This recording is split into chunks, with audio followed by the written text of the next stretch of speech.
Okay. First of all, I would call it just another lecture on Wannier functions, because you heard already two by the two people who invented the maximally localized Wannier functions. So I would like to take this opportunity to be the step-in for one of the speakers who could not come, to wrap up all these things that you heard already.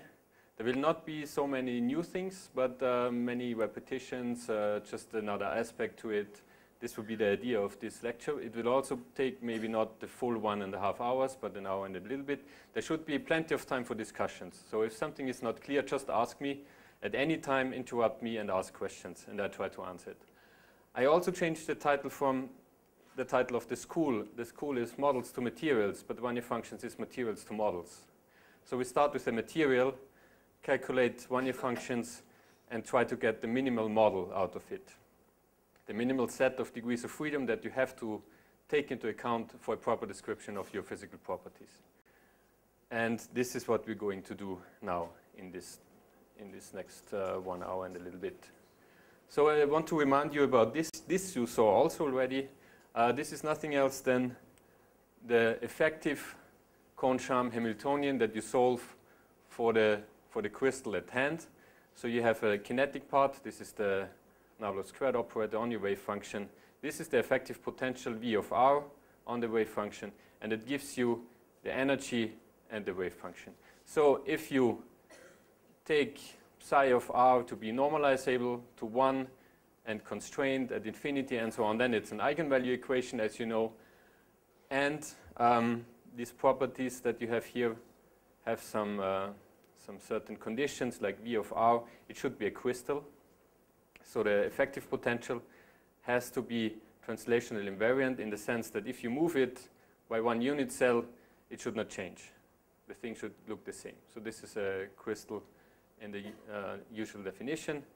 And then this translational invariance implies the Bloch theorem, as you all know. The Bloch theorem means the following, that this eigenfunction that you have here, psi of R, you can write in the following way, that you have psi n of k and r equals to e to the minus I q r, and then here the Bloch function u n k and r. This is a plane wave, and this is the Bloch function that obeys translational invariance. That means shifting it by unit cell vector r, you get back the same functional form. U n k of r is u n k of r plus a unit cell vector. That's Bloch theorem. And what Bloch theorem does in principle is it decouples this equation, which is an equation in the continuum. So you get the continuous spectrum. There's nothing discretized here, into a set of Hamiltonians h of k.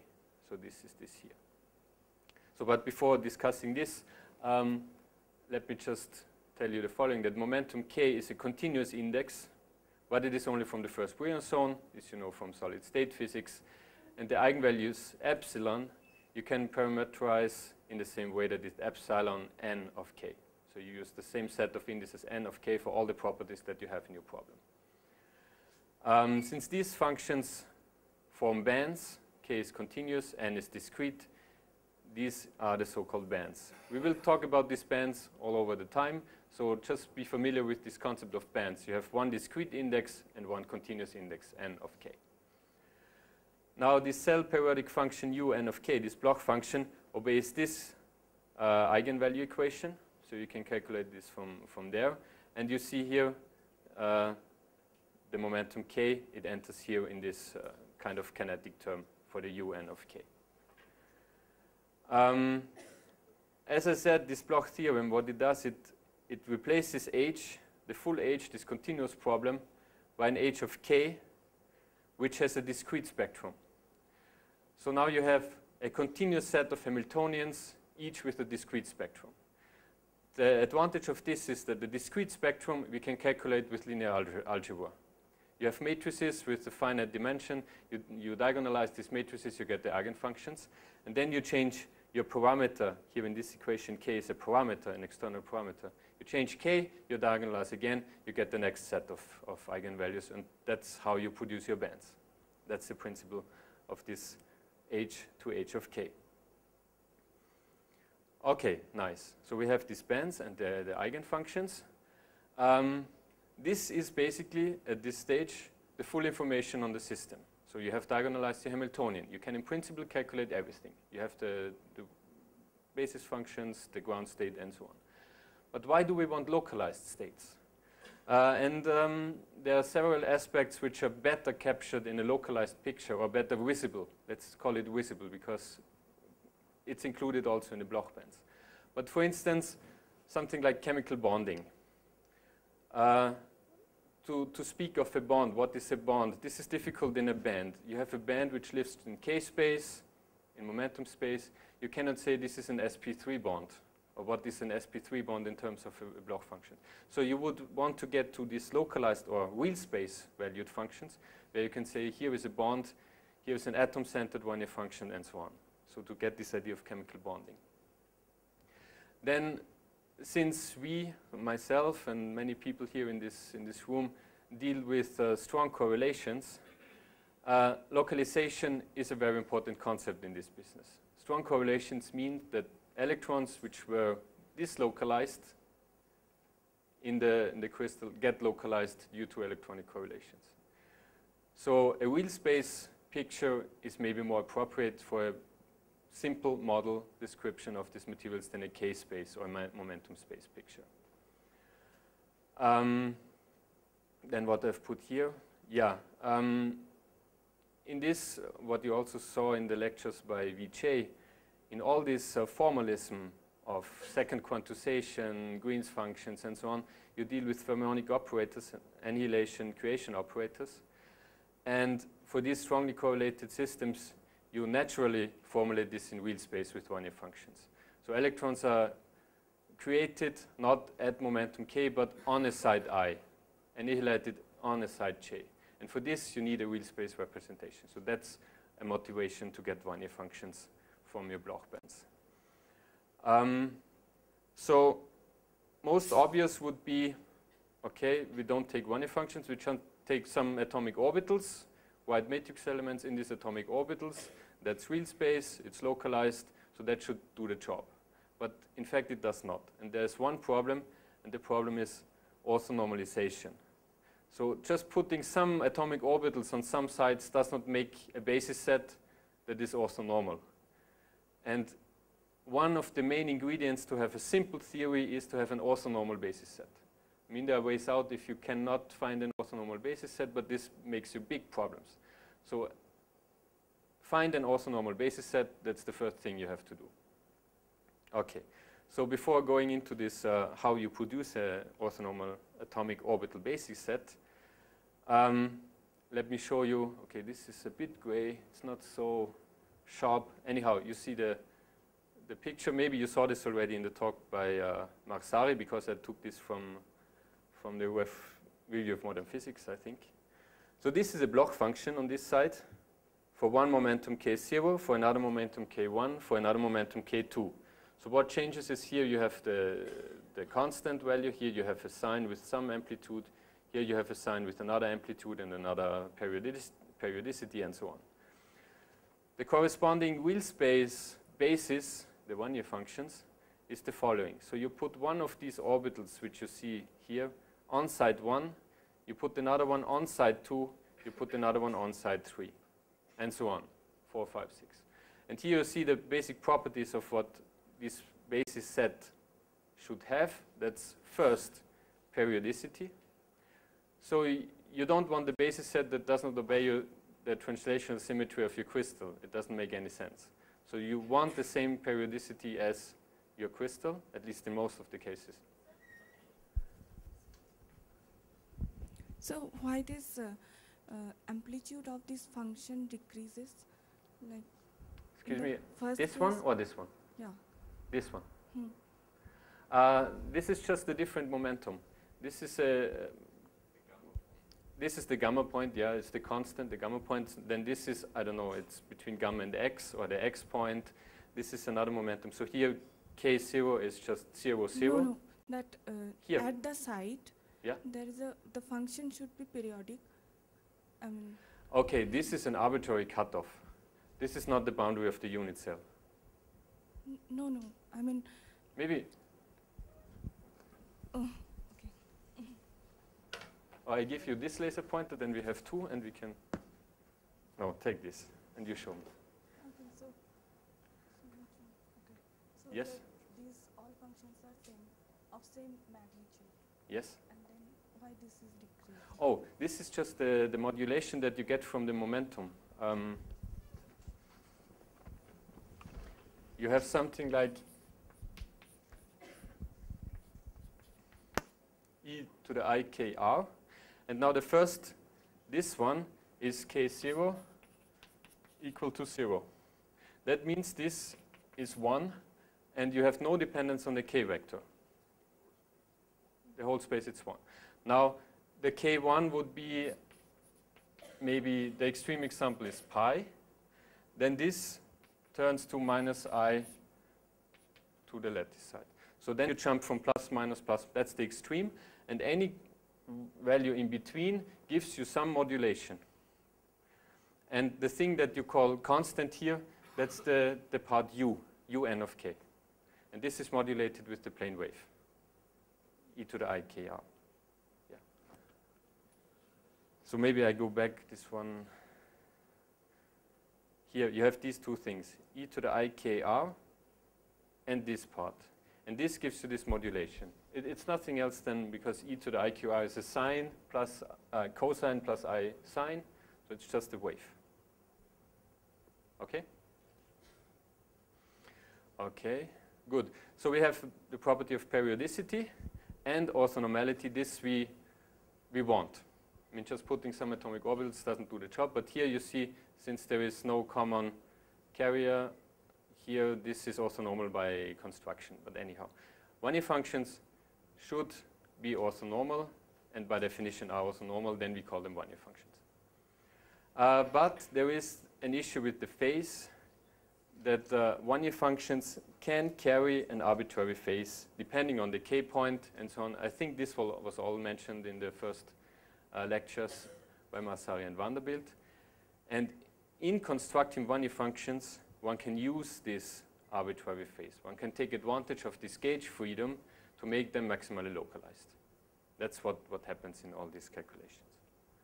Okay, so let me continue with this atomic orbitals, so how you construct, in principle, an orthonormal set of orbitals. You start with a solid where atoms reside on some sites, which are labeled R. And you have, in this very simple example, a single-valued wave function V of R that lives on this site R. So you have a single valence band, no other atoms in the unit cell. It's one hydrogen atom crystal. That's what it is. Okay, now let's start to build a basis by these wave functions, putting this V of R on all the lattice sites. So this is nothing else than the basis, all lattice sites, and we put this V of R. But that, as I told you, is not an orthonormal basis set. There will be, if you calculate the integral V prime V, it will be non-zero for different lattice sites. So how can we construct an orthonormal basis set? This one can do by two subsequent Fourier transformations in the following sense. We sum up all these basis set wave functions, V R minus R, in a Fourier sense. So we do the sum over R, e to the I k r, V R minus R. Sum all this up, and here this should not be a lambda, it should be an A. There is something missing here. And we call this phi of k and r. This is a Bloch sum of these functions. We require now that these things are normalized, and by calculating the norm of this, so it's nothing else than you calculate this stuff and set it to 1. By doing this, you end up with this equation, and that's a condition for your A of k. This is not specified here. This is just some arbitrary parameter in this transformation. Normalization gives you a condition for this A, k in terms of V. Here's V star and V. Okay. now we don't use this as a basis set, but we use this thing as a basis set. And this I let you as an exercise. This basis set is orthonormal by construction, because we constructed it in this way. And we want it to be normalized. So if you calculate this phi k for different r, capital R, then you will see this is 0. This you can do in 3 lines on the paper. You will see it's a good exercise to get familiar with all these equations. You see this is orthonormal. Now this is in k-space, or half of k-space, phi k of R. We want it in real space. So we do the Fourier transform back. And the Fourier transform back is the standard definition, and I call this now WR of R. It's 1 over square root of n, sum over k, and then e to the minus ikr phi k of R. So that's the standard inverse Fourier transform. And now if you insert this equation into this equation here, you can see that you can write it in this way. The WR of R is a sum of these products, where this is the original wave function that you had, and this is some constant that depends only on the difference r minus r prime, and is determined by this a. C of r, now I call this argument r minus r prime just 1r, and is given by sum over k, ak e to the minus ikr. So you see this thing that we introduced here, the Fourier transform, or the back Fourier transform of it, gives you this constant C of R. And what does it mean, this A of k? Let's start with, here, let's first look at this. We see that it obeys, as we wanted, this translational symmetry.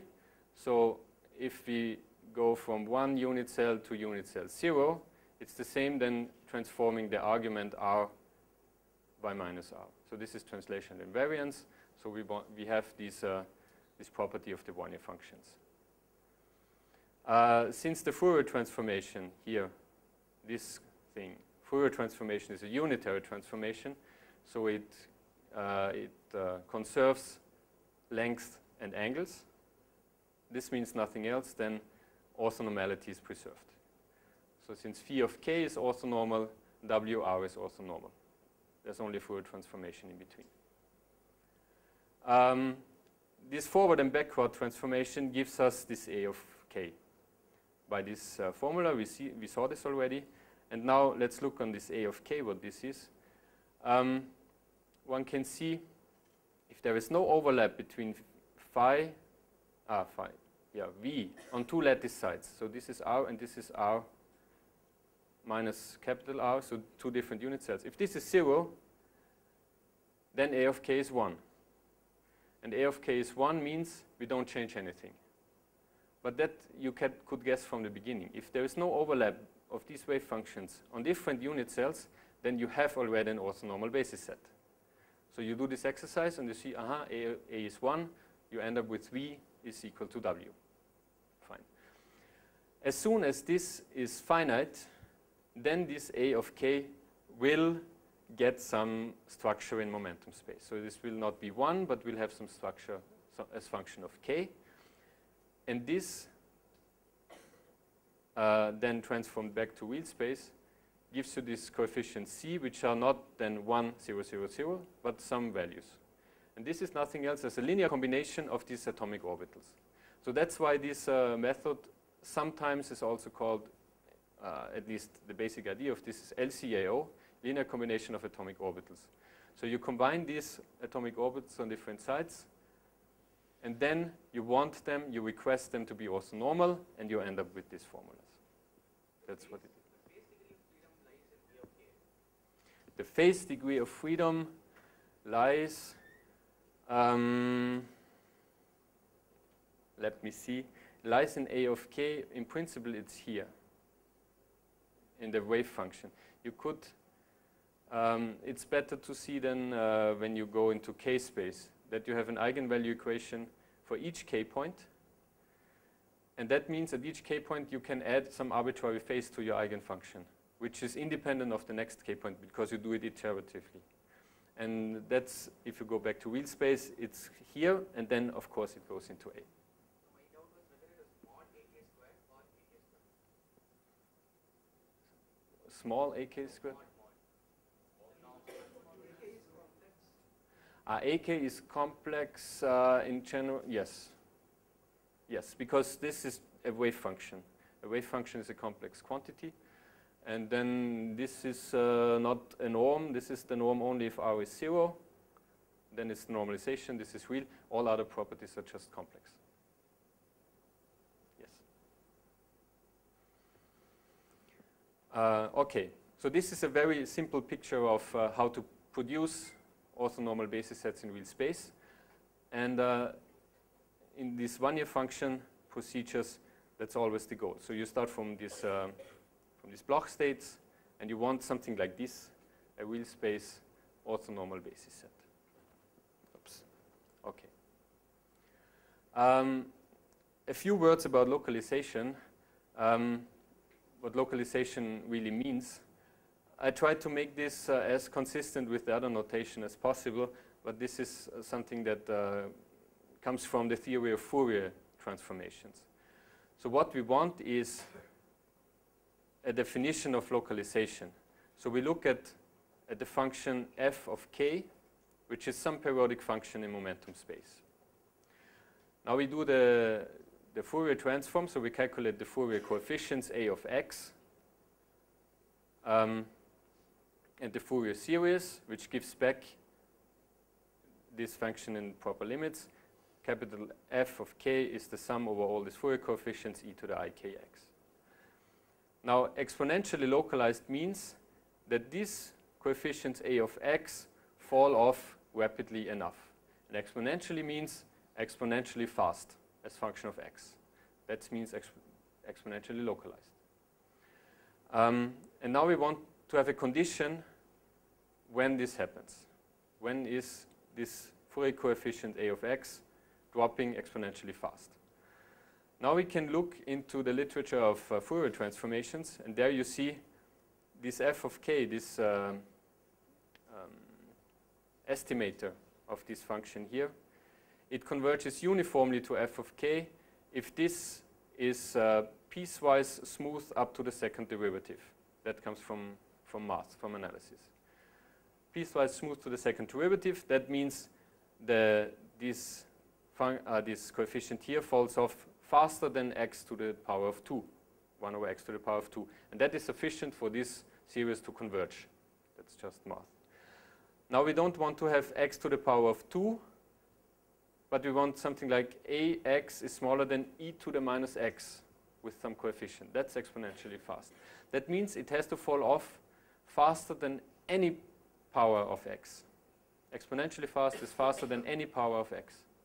That means you can apply this theorem not to f, but you apply it to f prime, you apply it to f double prime, you apply it to f triple prime, to all the derivatives, and then you see you end up with something, I wrote it on this slide, yes, that falls off faster than x to the power of n plus 1 if the function f is smooth up to the nth derivative. That means exponentially fast, you need a smooth function in mathematical sense. That means all derivatives exist. If you find a function in k-space that obeys this condition, then you have exponentially localized functions in real space. That's a mathematical condition. This argument, by the way, is used quite often as, I will discuss this later, I think, in terms of existence proofs. When is Wannier function existing, when not, when is it unique? It goes back to arguments like this. So this is quite useful in many concepts. Okay. So as smooth as possible means as localized as possible. A bit more hand waving.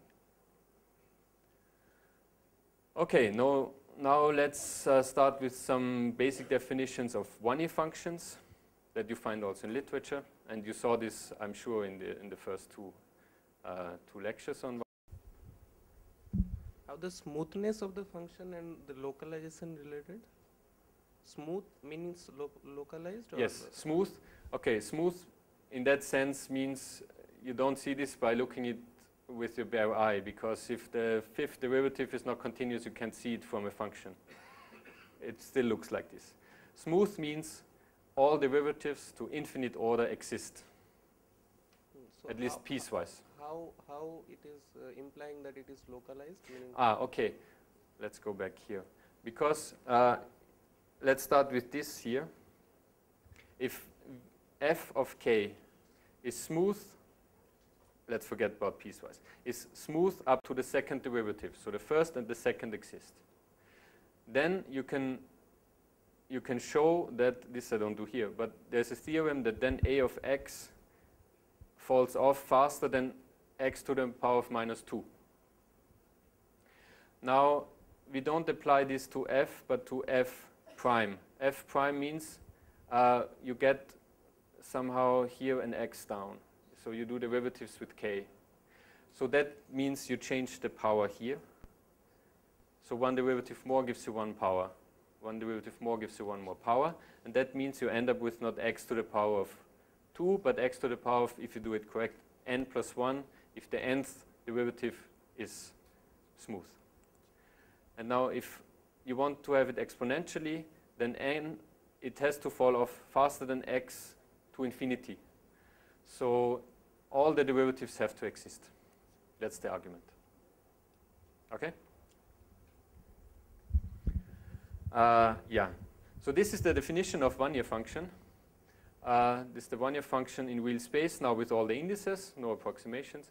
This is an orbital index, n. Here is r, and here is the unit cell vector r, the translation vector.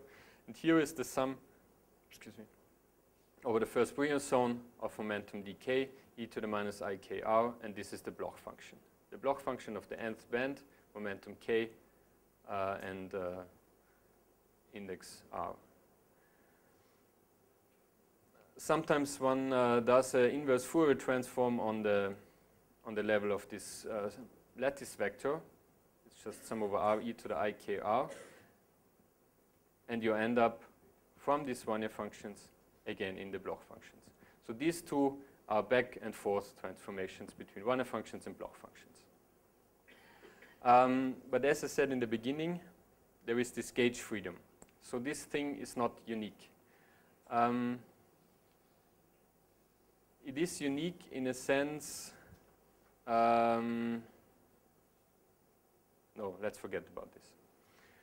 There is a gauge freedom that you can change the phase of this basis function by a gauge transformation e to the I phi k psi nk of r. So this is the gauge field, phi of k, and this transformation is just a phase, so it does not change your physical properties. It's adding a phase to your wave function. As we all know from quantum mechanics, this does not change anything. So we can include this information that there is a gauge freedom into the definition of the Wannier functions, and we write it in the following form. This is the standard way as you see it in literature. You have a vector of Wannier functions w from this argument, and here you have a transformation psi kr, and here a unitary matrix u of k. This unitary matrix includes first this e to the ikr term plus the gauge freedom. So both of these transformations are unitary, the Fourier transform and the gauge transformation. So two unitary transformations, again a unitary transformation. So we make it just as general as possible and let u be any unitary transformation.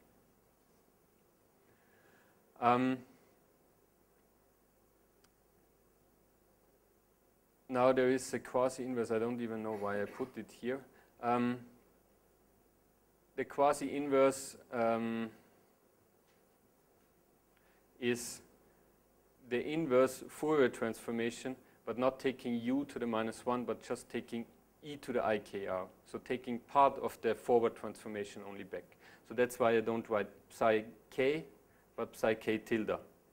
Sometimes one finds these properties in literature. That's why I wanted to put it here. That's the quasi-inverse transformation of the Wannier function. Okay, now Is this definition clear? I think you're familiar with this. You saw this already in the talks by Wasser and Vanderbilt. Okay, so now I want to spend a little bit on existence and uniqueness, and then finally come to the point where we see how we can implement this, how we can take advantage of all these properties to make Wannier functions in real space out of block functions.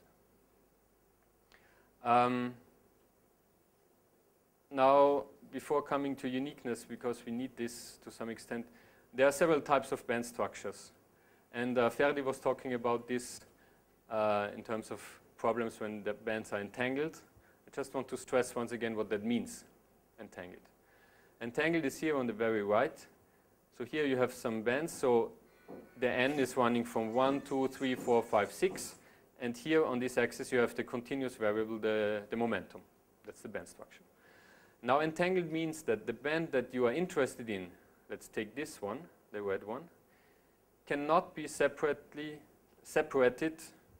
adiabatically in a sense from all the other bands. So this here is okay because you can cut through here and all these are gone, but you cannot find any cut here that separates this red from the black one. That means entangled. There's no way of getting these two things apart. And that was the same what Ferdi had in the cerium example, that you have, when you look at the density of state, this translates into the following picture, that you have some states here, which is maybe the cerium F state that we saw. And in addition, you have the SPD complex, and this has something like this. So you have here SPD bands, which are very broad, and in between some F band. And here there's a common area where both of them exist. That means entangled in that sense. Taking the same band structure, but including this black one also in the bands which we're interested in, we end up with this set of bands. And now we got rid of entanglement. That's also what Ferdi briefly mentioned, that in principle one should include these bands in the model. Then you get rid of problems with entanglement, because then you can cut smoothly here and here, then this is gone, and you're left with this, but now set of bands. You go from one band to two bands. If you're not interested in this here, but here, then we can live with one, because this is smoothly cuttable here, and we have one non-entangled band where we can construct a Wannier function for. So these are the three types of bands that you might encounter in your calculations. And then in particular with these guys, you have to be a bit careful. Okay, now for uniqueness, we just look into one band. So in this case, where we have one, or existence first.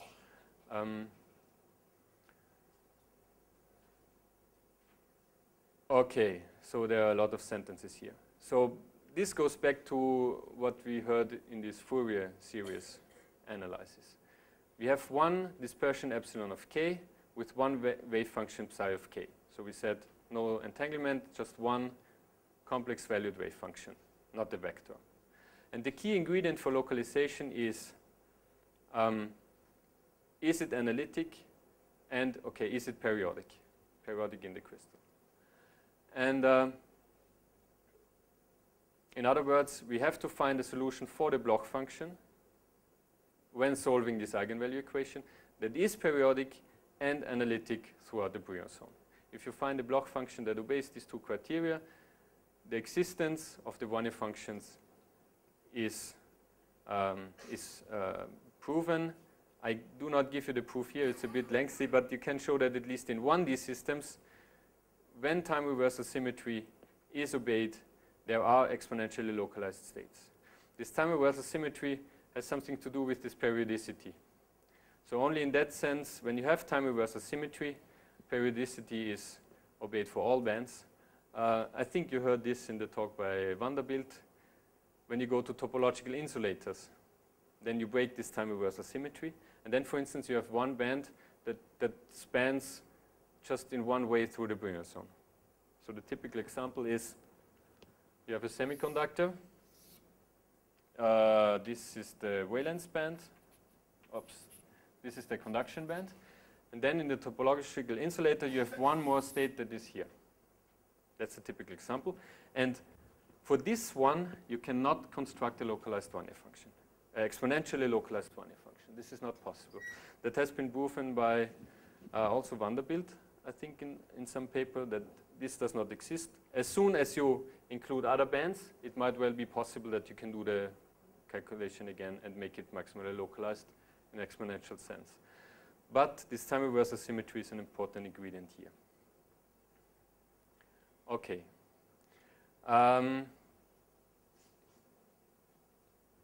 I summed up here some properties of Wannier functions that have to do with uniqueness.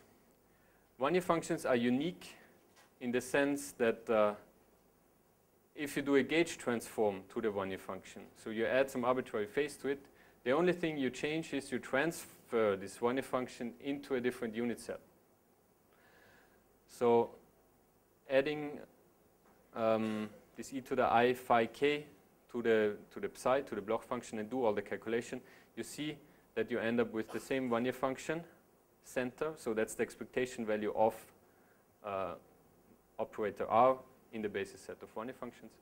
It just adds a lattice vector R to it. So the Wannier function center is unique. Wannier functions, this is more phenomenological in a sense. What is the R operator? The wheel space site operator. The how do you call it in English? Position operator, thank you. The position operator, yes. And this, so this is the operator, this is the expectation value, this is just a number, wheel-valued number. Okay, Wannier functions are in many cases wheel-valued. That means you can find a gauge where you can make Wannier functions real, but I'm not aware of any proof of this. So this is more a phenomenological statement that you can choose Wannier functions, or you can put some constraint into your maximal localization scheme that Wannier functions are real. There is no general proof for this. And it does not work in all cases. So, but that's, in many cases it works. And then there are some symmetry constraints.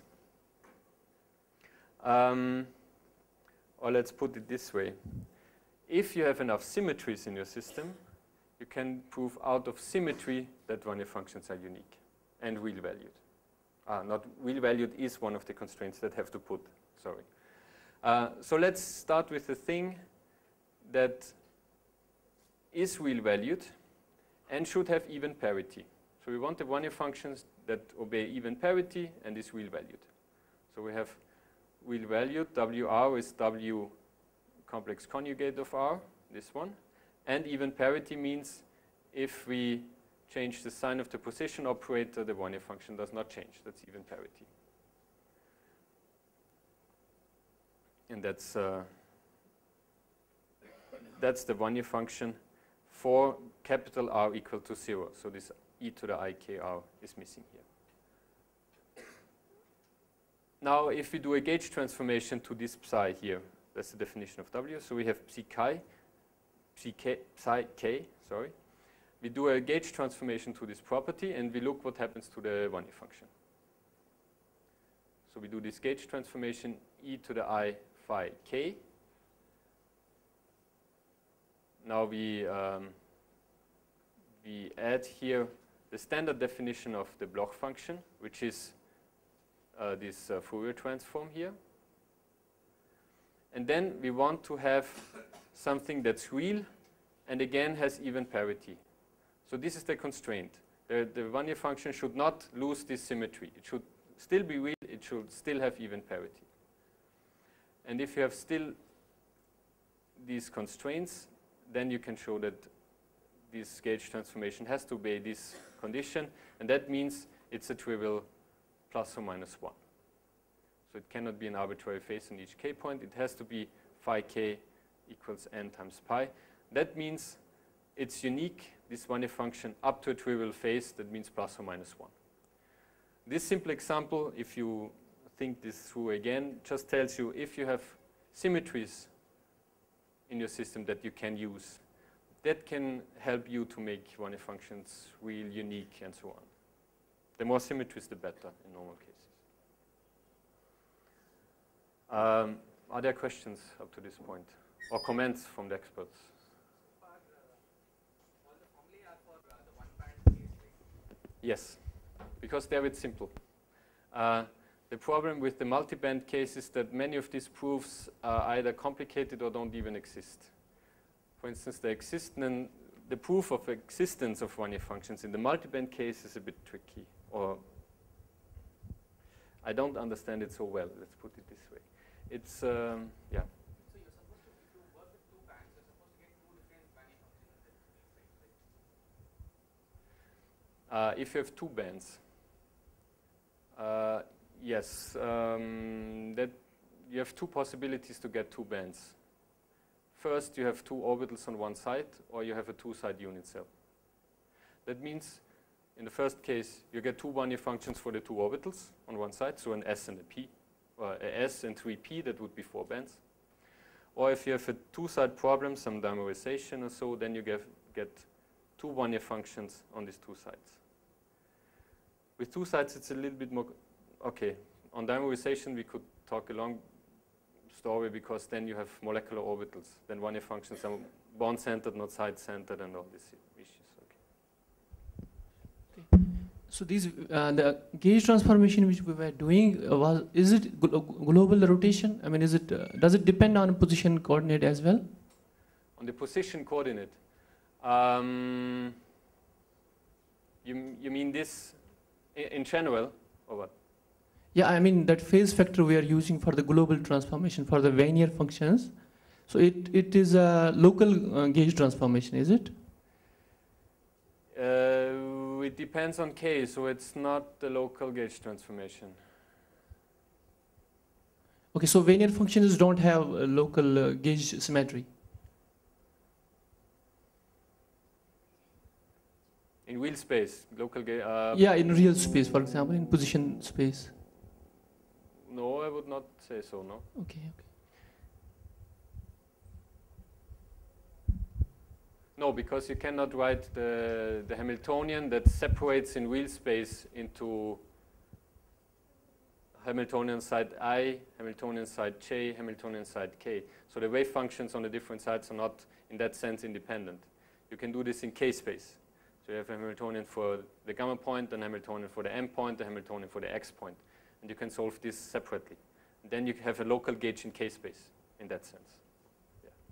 So I was thinking that when you were talking about different kind of bands, so if entangled word has some physical meaning there, I was thinking that as we know two physical quantities are entangled, means then if you know something about one, then we can tell about other. So in that terms, entangled word is giving some physical meaning there? Not in that sense. In that sense, it's just a word that's the same. What you mean is with entanglement that entanglement of two electrons. Yeah. You put it apart, you change the spin here, you change it there. Okay. No, here entanglement means that they are topologically entangled, means they have a crossing. But it's more like if they have really a crossing, that means there's no hybridization between these bands. That P and D, you have told, you have sketched something there, PD, yeah. So by, I think this is F and something else. So I was thinking that if I know band structure or density of one, then I can tell what is the... No. If you know the bands, okay. I don't think so. If you have the bands for the density of states of the P states to reconstruct the D states, for instance, no. That would be nice. Then I calculate everything for an hydrogen on a cubic lattice, and then I'm done. No, that doesn't work. I have a question. Yeah. Okay. So just looking at the mathematical formula for Wannier functions, like starting from block bands, the way I get Wannier functions, I don't see why there should be any trouble if the two bands are entangled or they are composite. Because I can always take one band and apply the formula. And if those mathematical constraints are satisfied, I should get exponential. You're completely right. It's a practical problem. Okay. The problem is the following. I will come to this maybe towards the end. The problem is, how do you choose which of these two bands is the one that you want? You have to do it numerically somehow, and this is just one pass through the Brunner zone, but you have a 3D Brunner zone, and you just know the one band that interests me is in this energy range. And now there are possibilities to do this. You start here, and you track the weight, or you do projections onto this orbital, and you track it through the Brunner zone, and then you pick always the one that you want. If you would do it by band index, what Ferdi mentioned, then you would say, take this band index, you would go here, but then you would go here. And then you have problems. I mean that, excuse me? Yes, yes. It's not a continuous function of k, then. In that sense, you're right. If you pick always the correct band that you're interested in, no problem. You just apply the formulas. It's more like how you pick it. Yeah. Okay, so now I want to briefly, again, discuss these maximally localized Wannier functions, because this is maybe the most common method that is used in the community to calculate these Wannier functions. Also because there is this available code, Wannier 90, which you can download, use, and do the calculation yourself. So the basic idea of maximally localized Wannier functions, where there is also a nice review of modern physics, by the way, is to minimize a spread functional. So you define a functional omega that depends on it's some kind of variance of the Wannier functions. Here it's r squared, the variance, minus the Wannier function center of the nth Wannier function. You sum over all of them that you're interested in, and that gives you a measure for the spread. Now you can split this measure into two parts. First, this is the definition of the Wannier function center. It's just writing out this matrix element with these two K summations. We split this into two parts, where we have omega as a sum of omega I, and the I means it's invariant of the gauge. And then there is another thing that is omega tilde, and this is the gauge dependent part. So gauge invariant means we cannot do anything to it. Gauge invariant is this. I just put the formulas from this review of modern physics. So the gauge invariant part, this you can calculate for a given set of Wannier functions. This is the Wannier function with orbital index m on unit cell r. And this is in the origin. So you can calculate all this. And then there is something that depends on the gauge. This is this. Using some math, one can write this in terms of properties that are now more well known in this topological insulator business, for instance, the Berry connection. The Berry connection is this quantity A n m alpha of k. So this has two indices and is a vector of side index alpha. And this is the Bloch function u n k. And here, that is a dot product, the Bloch function mk and the derivative with k alpha. And this dot product implies also a summation over the Brunner zone. Okay, this is the Berry connection. So you can use this definition to rewrite this functional. That's a bit lengthy, but you can write it in this way. And then for practical, until here it's exact. For practical calculations, there's a problem that maybe you have, if you have done this once, this is the problem. If you want to do something on the computer, you have to go from the continuum into a discrete description. It's very difficult to do a continuum description on a computer. So you have to discretize this derivative. And then discretizing a continuum is always not unique, so you can do it in several ways. And what Marsari and Vanderbilt did is to discretize it in a way where you end up with these matrices M, this well-known matrices M, Mn, which now have no derivative inside, but just two Bloch functions. And here one can see the problem with this arbitrary gauge on different k points. Because if we want to go back to the continuum limit means that B, that is the connecting vector between two nearest neighbor k points in the Brunner zone. That is the vector that discretizes our system. If this goes back to 0, we should end up with the continuum limit again. And that means this should be 1, because then there's umk, or at least delta mn, let's put it this way. But since we do diagonalization at these points independently, k and k plus b, there can be an arbitrary phase difference between these two quantities. And this is not necessarily 1, but any e to the I phi. So this, here you see the problem with this gauge. One can get rid of this in the following way, that you pre-process Bloch functions. That's what normally is called the step that to initialize your Wannier construction. If you ever did Wannier 90, you have this first stat, that's the init, that's exactly this. So you define an orbital character that you're interested in, and you take a trial wave function that has this orbital character, like dxy, dx squared minus y squared, doesn't matter. And you project your Bloch bands onto this wave function. Then you calculate the overlap matrix, because this is now not, sorry, this is not orthonormal again, because we don't use all the Bloch functions here. So this is an overlap matrix, chi tilde nk, chi tilde mk. And this is the well-known Löftin or symmetric orthogonalization. So we end up with orthonormal functions in real space that are not maximally localized Wannier functions, but that are functions in real space, which have now a defined phase. So this is the init step that can get rid of this phase arbitrariness. And this is taken then as an input for minimizing this quantity. So you start with the tri-wave function, a trial wave function that has symmetry that you want. You initialize your calculation, and then you optimize the spread function.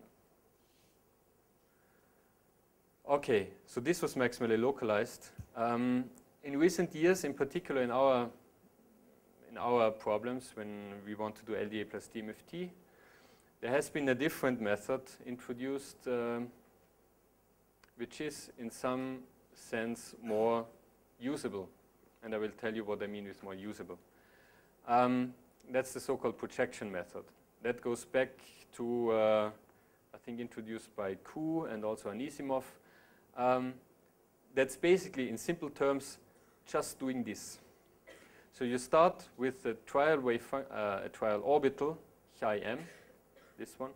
You project it onto a set of Bloch functions, which you have to define what Bloch functions you include in this projection. And then you calculate the overlap matrix, you orthonormalize them, but then you stop here. You take these guys as the localized orbitals that you use for your calculation. What you do not do is maximally localize them. So in that sense, if I put here advantages and disadvantages, the advantage is that the Wannier functions that you get have a very well-defined symmetry, because they, by definition, retain the symmetry of your trial orbital. So if you want to have an orbital that's xy, and you project all these things to an xy orbital, it will have xy symmetry to a very good numerical precision even. It is very quick, because you see this is all deterministic. Maybe I go back to this. This is a minimization procedure. Minimization means it's not necessarily deterministic. So you have to do some steepest descent, or even some stochastic minimization if the number of parameters is too large. So this is non-deterministic. The projection method is deterministic. It's quick, and you know what you get. You can even estimate the time that you need for it. It always converges because it's deterministic. The disadvantage is, of course, Wannier functions are less localized, because we don't do a localization in this max log sense. So we just do the initial step. And it works only for atom-centered Wannier functions. That, at least, I put this sentence like this. There are ways out, but it has to do with this retaining the symmetry. Of course, if you start with an atomic orbital, a dxy orbital that is centered on one atom, you get out a Wannier function that is centered on this atom and has this symmetry. If you have a system, as we discussed, this dimerized system, it might be much better to go into a different basis. In that sense, it would be the bonding and anti-bonding molecular orbital. This you will never get with this projection method. I should not say never, because I will tell next week a little bit more on this. There are ways out. You have to start with different, of course, different trial objects. Then you get also dimerized bonding, anti-bonding orbitals. That's what I wrote also here. So low symmetry situations where you don't know what you should expect, then it's a bit dangerous to use it, and molecular orbitals are complicated to implement. I will show you one of these examples towards the end of this lecture. There you can see what these molecular orbitals mean. This is the well-known example, the strontium vanadate. For the experts of you among the students, there is one difference to what Ferdi showed before in this band structure. And who gets it? It's even important. It's difficult to see, I admit. But here they are the EG bands, and here the T2G bands. Here they overlap. You see this? In Ferdi's calculation, these are slightly higher. Where these atomic orbitals lie depend on what DFT calculations you do. DFT calculations, there's not one, but you have implementations of DFT calculations. So the results are not unique, but you get slight differences. And this is one of these slight differences. So the EG orbitals, they shift down in this calculation a little bit. This is done between 2K, what you also learned. So you can reproduce this exactly. And as soon as you have this overlap, if you cut only in that sense, you would have this problem of entanglement in a sense that if you cut by energy here, you can find here some set where you have 3 bands, 1, 2, 3, but here you have 4. And then out of these 4, you have to choose 3 of them that you're interested in. This is this problem of entanglement that I said before. In this case, it is still possible to find a cut that is k-dependent like this. So you can cut, and you at all k points have 3 bands, but it's complicated because you have to do it in a 3-dimensional Wannier zone. But it's possible. Okay, you saw these Wannier functions already. This is a picture that I got from Jan Kunesh. The T2G model that Ferdi discussed is taken from these Wannier functions. From these Wannier functions. And this is the Wannier function that you get when you include also the p states. Now, this is not really the full information that is put here, because here you have calculated 3 Wannier functions for the T2Gs. Now here you see the solid lines here, EG states, T2G states, and here that's difficult to see. I've chosen a very bad color, sorry. This is the oxygen, and also here are Wannier functions. But they are not plotted here.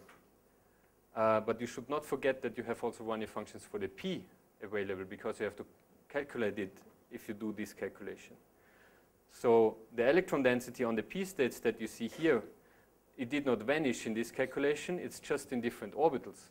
It's in the oxygen P Wannier orbital, and the D charge is in the vanadium D orbital. There's no information lost. It's just you have a different Wannier function to plot on this oxygen, and you can split these two things. That's the advantage of having more bands in this Wannier function construction. Okay, now I show you an example of these molecular orbitals. This is a system which has many, many atoms in the unit cell. It's lithium, molybdenum, O, 17. So it's 17 plus 6 is 23, plus 1 is 24. Then you have C equal 2, so you have 48 atoms in the unit cell, so a lot of bands. And this is one of the unit cells. 48 bands means you could do Wannier function construction for, I know, 48, 100 bands, 200 bands, whatever, but you don't gain any insight because then you have as many bands as Bloch bands and you don't learn anything. So you always want to get a model for the relevant states. And now I want to show you how you can judge of what states are relevant and what not. So the first thing you do is you calculate a density of states from your DFT calculation. And then you project it to the atoms and orbitals. So that's the partial density of states. In mean 2K, this is this QTL stuff. And you can charge now here molybdenum 1, molybdenum 4. Here is 0. They have a lot of weight at 0 energy at the Fermi level. These guys have almost 0. So in the first approximation, we forget about all these atoms. We take only molybdenum 1 and molybdenum index number 4 out of the 6 that we had in the beginning. So we are left with 2. Now we look at the band structure, and you see, there are only 2 bands crossing the Fermi level out of these hundreds of bands. So we look for the atoms that build these 2 bands, and surprise, it's again molybdenum 1 and 4, of course, otherwise there would be no density of states. But you see also that these bands stem from the same atoms. So it's difficult to separate in a sense of orbital weight these 2 bands from these bands spanning here. So in a minimal model, I would take the thing that's green here, and the green curve is already the maximally localized Wannier function construction. So you see the dashed line is DFT, and the solid green line is maximally localized Wannier functions. In many parts of the Breuer zone, it's very nice. For instance, here you have almost perfect, or here almost perfect agreement between these 2. Here it's not very nice in a sense that here you have the problems of entanglement. At this point you have to choose, do I take this or do I take this, or here do I continue here or do I go back down here? This is complicated because all this is molybdenum character. It's not that one is molybdenum, one is oxygen. Then it's more simple. You can choose, okay, I follow this band. But all this is molybdenum 4D. So it's for the numerical procedure difficult to track the correct bands. But anyhow, around here, where we're interested in, the agreement is very good. And you see also here the density of states. It's quite well reproduced. But now we can look also into the Wannier function itself, how it looks like in real space, what animal we constructed. And now I plotted you again the unit cell. I mean, it's packed with a lot of atoms. And now these green and blue lobes are the Wannier function, or the radial content are the YLM squared somehow. So the probability of finding an electron there, plus sign, minus sign. So you have 2 signs. And then you see, okay, here is a molybdenum, here is a molybdenum. And the initial seed that we used was one of these, so a XY-like orbital on one of them. And then putting 4 of these, 1, 2, and another one here in the back, you don't see it, 1 here. Out of these 4 initial seeds, the procedure itself rearranges into 2 orbitals like this, and 2 other ones which I didn't show. So you start with 4 which are the same, and end up with 2 which are the same, and 2 others which are again the same. And this is reflected in this band structure. You have 2 bands that are crossing here. That means you should get a set of 2 Wannier orbitals for this. And 2 bands that are here. You get another set of 2 Wannier orbitals that span these bands. And with molecular orbital, I mean that if you calculate the Wannier function center, it's here. It's right in the middle between these 2 molybdenum atoms. So you go from side-centered atomic orbitals to a bond-centered, what I call molecular orbital, although it's a very complicated Wannier function. But here you see how complicated Wannier functions can be if you downfold to very, very, very few bands. The same happens, for instance, in the cuprates. I don't know if people of you are familiar. If you take lanthanum copper 04 and you calculate the Wannier functions only for the dx squared minus y squared, this one band, then you get Wannier function that's quite complicated. It's extended in the plane. It even has out-of-plane contributions of 4s character and so on. So Wannier functions can be quite complicated. Yes? This one, lithium molybdenum 607. That's purple bronze and supposed to be one-dimensional. I mean one-dimensional you see here because this is this y gamma is from 0 pi to 0, 0. You have a Fermi surface. Here there's nothing, and here you go back. So the Fermi surface is really one-dimensional. Okay, and this cannot be obtained by just the direct application of this projection technique that I mentioned, because you would start with one atom here, and you would retain this symmetry. You could never go into the situation where you have this change of the Wannier function center from the side to the bond. This is not in this very simple implementation of the projection. But this maximally localized, this was done by Wannier 90. It allows for changes of the Wannier function center. This is included in the optimization scheme. Okay, now just we discussed this already, but again, entangled bands. Entangled bands generally means that we have the number of Wannier functions that we want and the number of Bloch bands that we have do not agree. And then if the number of Wannier functions is larger than the number of Bloch bands, it doesn't work. Then you cannot construct Wannier functions.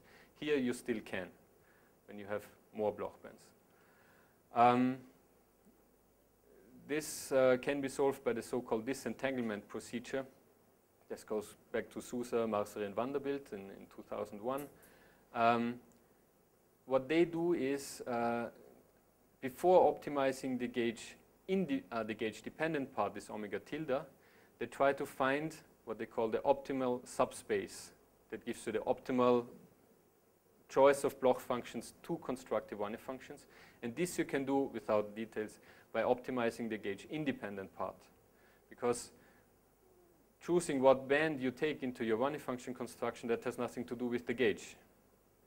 So you can find an optimization scheme to get this matrix V, which is a rectangular matrix. It's not square. It has one index that's the number of bands at the given k point, and the other index is running from 1 to the number of Wannier functions. So that's rectangular. But now, after this optimization, that was the first step, you do second the normal max-log scheme, and you end up with a formula like this, that you have psi lk. Then you first do a VML of k. And now here, this U can be a square matrix, as in the normal max-log Wannier description. So this is then used to optimize the spread. But first, you have to somehow find this matrix V, which just tells you on what k point, what band you pick. And this you can do in an optimized sense. That's disentanglement. That's the general problem of disentanglement. What band do you pick at this k point for your Wannier function construction? Okay, this was what I wanted to say about how to construct Wannier functions, how they can look like, and so on. And now a few words about what can be done with them, or what we use it for. Of course, analysis of chemical bonding is an interesting issue. For instance, if you go back here, you would say, aha, you have a Wannier function that has a bond-like structure. So you would say bonding, anti-bonding is a good description of your system. It's not like side 1, side 2. Or if you think of carbon, sp2, sp3, all these things you can get out of how Wannier functions look like. What is the hybridization of your atomic structure? Then calculating properties that depend on orbitals, of course. Then you want orbitals as your basis set and not bands. And Wannier functions, that's what we will learn next week in very detail. Wannier functions used as basis functions for model calculations. So you use these Wannier functions to set up tight binding models in simple terms. So what you need is the tight binding model, local interactions, and then you get the Hubbard model, and then you have to do something with it. I mean, having the Hubbard model is only 10% of the way to go, because then you have to solve it. Just in a few words, what does it mean, tight binding Hamiltonian? That's very much connected what Ferdi told you in the previous lecture. He focused on the interaction part. I will tell you a little bit about this tight binding part.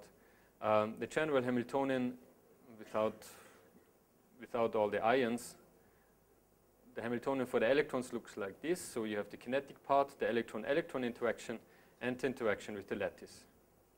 So this is single particle, this is single particle, this is a two-particle term. Now, instead of using the Conchamp basis as basis set, we write everything into Wannier function basis. And that means we define a field operator that has a Wannier function here and the operator of second quantization, in that sense, that annihilates an electron on unit cell in unit cell R on orbital L with spin sigma. Using this field operator, you can write you do the math, and you get the description of the Hamiltonian in this second quantization, and you end up with this quite complicated expression that here you have the tight binding Hamiltonian. That's what's called the tight binding Hamiltonian. Electrons hop from one side to the other side with some given amplitude t. That's tight binding. And then this is the general version of the interaction in this second quantization form. And now what does these guys look like? The hopping matrix element is given by this way. It's nothing else than taking the Hamiltonian and calculating the matrix elements in this basis. If you have the Conchamp basis, then here is epsilon k. If you take the Wannier basis, you have to calculate this. It's the expectation value of the kinetic energy in these two orbitals. And the same for the Coulomb matrix. Now here I'm very sloppy, because this is not what you do as we learned from Ferdi in a real description, because this is the unscreened Coulomb interaction. This is the bare Coulomb interaction, which you cannot use. Instead, you have to do some constrained random phase approximation to replace this, because if you remember the formula right, then you replace this by this WR, and you get the Hubbard U. So you have the WR from constrained RPA. You calculate its matrix elements in the Wannier function basis, and you get the matrix elements of this V. Then the Hubbard U is the local part of it. Hubbard U, it's this, the Hubbard U. That means I take I equal to Rj equal to Rk equal to Rl, and all these L's the same, and then I calculate this property, and then it's the Hubbard U on site in one orbital. But you see, you can do anything. You put here WR, you can calculate even V of Q. I mean, on all distances. You can study the structure of your Coulomb interaction as function of real space. Is it long ranged? Is it short ranged? What are the momenta? How fast does it drop as function of k, and so on. All these things are implemented here. Okay, then you end up with a thing like this. That's the so-called Hubbard Hamiltonian. Kinetic part, interacting part, that gives you the correlations. And I just want to give you, because you will see this next week in the hands-on, you will study this model with the numerical tools that we have, and we will see that there are basically at half-filling two regimes, where U is small, then you have a metal, and when U is big, you have an insulating state. And there is one U in between, the critical U, okay, everything a bit oversimplified, where you change from metal to an insulator. So you have a phase transition from metal to an insulator, and we will do this by means of DMFT. These are very introductory slides, just to have you have seen this, you digest this over the weekend, and next week we start with this again in much more detail. So this is DMFT, the Hubbard model on a lattice, for instance. Electrons hop from side 1 to side 2, and so on. And when they are on the same side, they repel each other with interaction strength U. And you replace this lattice by an effective problem that's just one side with an effective path. And this path has some dynamical structure, it is frequency dependence. You will learn all this next week. That's why it's called dynamical mean field theory. there are some assumptions. Self-energy is local, for instance, and so on. And you have to solve all this. What you end up is with this phase diagram, where you go from small u to large u. W is the bandwidth. That's always a measure for the kinetic energy, more or less. I mean, it's not one-to-one, but that sets the energy scale of your problem. Now, if u is small, small means order of the bandwidth, you retain some metallicity. That means here you have a Hubbard-like, oh, it's this one, a Hubbard-like band. But then you have this huge peak at zero energy. And that's the density of states. That means peak at zero energy, states at zero energy, it's a metal. You increase u a little bit to close to 1.5, and then you end with this very sharp peak. Okay, you will not reproduce this peak next week, I will tell you. But this very sharp peak has still some weight, and it's still a metal. Now you increase it a little bit further to 2. You end up in a situation where you have one part here, then there is 0, and another part here, and that's an insulator. So that's the metal insulator transition, the very simple picture of the one-band model on the so-called beta lattice. And this we will see next week, how we can study this with the numerical tools we have. Okay, that brings me to the summary. I hope I could show you again, and that there were some new insights for you into what Wannier functions are, how Wannier functions can be constructed, what one has to be careful. And in the last part, I wanted to give you a brief introduction into what they're useful for, and also to some extent set the stage of what you can expect next week. Because there we will deal with Hubbard models, impurity solvers, what is DMFT, how we can do this in practice, and how all this works. Okay, thank you.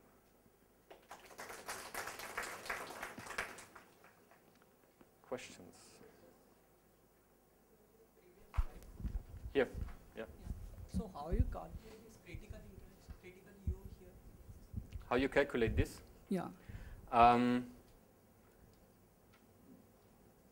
First, this picture is obtained with the so-called NRG method, numerical randomization group. That means you can resolve these very sharp features at zero energy. And then what you do is you start with, let's say, this u equal to 1, and you do calculations in very fine grid until this peak vanishes. As soon as it vanishes, you say there's no weight anymore, and you went from a metal to an insulator. And for this simple model, it's not exactly 1.5. It's close to 1.5. There's no 3/2 or so. Probably, Markus, we should tell the students that with more approximate solvers, they will actually reproduce themselves. Yes, you will. Yes, we will do next week a solution of the problem with IPT, so-called IPT. That's numerically very cheap. You can do it on your laptop, and you can produce these curves. And you see as function of u, this peak, it's narrow, narrow, narrow, narrow, and puff, it's gone. And then you say you go from a metal to an insulator. So what Markus meant is that very, very close to the transition, Yes. when this is very narrow, you need extremely accurate solvers to do the job. If you're not picky about that, getting this is Yeah. I mean, you don't get, you have some error bar on the critical u then, but there is some u where you change from having a peak to non having a peak. Yeah. One question. So, for example, if a function is localized over many unit cells, for example, in weak localization, can a Wannier function be generated over a supercell for such a system? So you want to do, you mean practically, if you can calculate Wannier functions on a supercell? Yeah. So unlike a wave function which is localized over few atomic orbitals, I have a wave function which is localized over many unit cells. Yes. Of the order of the system size, or of so do you can we have a supercell physics where we can show that Wannier function of that kind will capture that physics? No, I think you have to be careful, because what happens, there are two things. Wannier functions must not be just restricted to one unit cell. They can be larger. I showed you this one example. Here, this is no supercell calculation. So the unit cell was one of these blocks. And then you calculate the Wannier function in real space. And this, the result is this Wannier function. And you can, I mean, I cut it at some point, but you have contributions at 5 unit cell distance, 8 unit cell distance, 10 unit cell distance. If the physics of your system is delocalization, then your Wannier function will have large contributions at these distances. And this will come out, sure. This you will also see in the spread, in this so-called spread functional, that the spread will be big and will be, normally one says, okay, if the spread is larger than a unit cell, it's not the localized Wannier function anymore. Then one should think of, okay, this is a delocalized state. And if this spread is 5, 6, 7 unit cells, then for sure it's a delocalized state. But you get this from this analysis, yeah. Was this your question? I can discuss it even more later.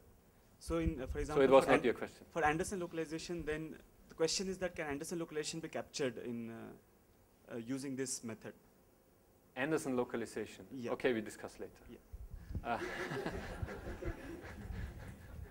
In projection method, the trial orbital that you have taken, chi m, is it the same as the particular orbital that I wanted to see across the Fermi level? I mean, Yes, that would be a natural choice. Okay. I mean, I made this very briefly. I will show you next week how you can do this in more detail. So, for instance, you take one part of your basis set of your DFT code. You say, okay, I have one part in my code already that is a dxy orbital. Now I project out all these contributions towards this orbital, and I take this as my initial seed. This is done in our code, in Wannier, and in many things. You take a piece that you know, and you get all projections to this, and use this as initial seed. But you would say, okay, you do a fat band calculation, as it's called. You see, the band is an xy character, then I take an xy orbital. Sometimes I had situations when you're completely wrong, you mess up things completely, and you run Wannier 90, it still converges. It can happen that you start with a Wannier function centered on the oxygen, because you mess up numbers. You end up with a Wannier function that's centered on, to some sense, on the transition metal ion. One can see, okay, numerical accuracy is much worse, and it's not as nice, and the agreement with bands is not so good, but it's quite intelligent. But be careful. Okay, that should not mean you do whatever you want and everything is nice that comes out. That's not what's going on. Any more questions? So if not, let's